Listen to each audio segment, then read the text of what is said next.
आज रविवार होता, शाळेला सुट्टी.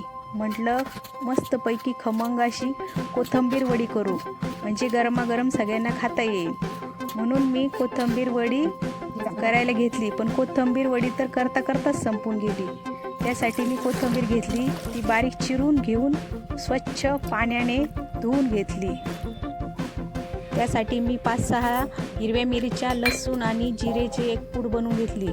त्यानंतर 2 वाटी गव्हाचं पीठ, 1 वाटी बाजरीचं पीठ, रवा, बेसन पीठ घेतलं. त्यानंतर त्यात मिरचीचा ठेचा, हळद, मीठ आणि बारीक चिरलेली कोथिंबीर टाकली आणि ती व्यवस्थितपणे पाणी टाकून घट्ट असं पीठ मळून घेतलं.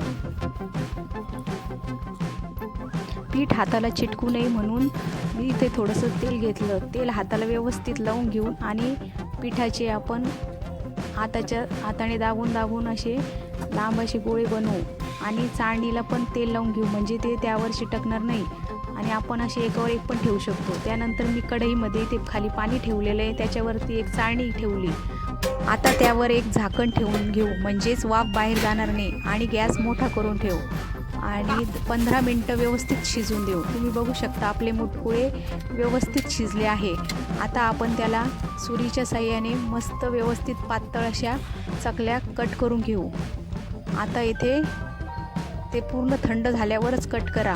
त्यानंतर आपण तेल घेतलं आहे, तेल चांगलं कडकडीत गरम करून घेऊ आणि त्यात एक एक करून आपल्या वड्या टाकू आणि मीडियम गॅसवरती व्यवस्थित कडक होईपर्यंत तळून घेऊ. आता तुम्ही बघू शकता आपल्या कोथिंबीरीच्या खमंग अशा कुरकुरीत कोथिंबीर वड्या किती छान झाल्या आहेत त्या. तुम्हाला जर माझी रेसिपी आवडत असेल तर तुम्ही घरी नक्की ट्राय करा. आणि आपण आता हे एका प्लेटमध्ये काढून तुम्ही याला केचप सोबतसुद्धा खाऊ शकता.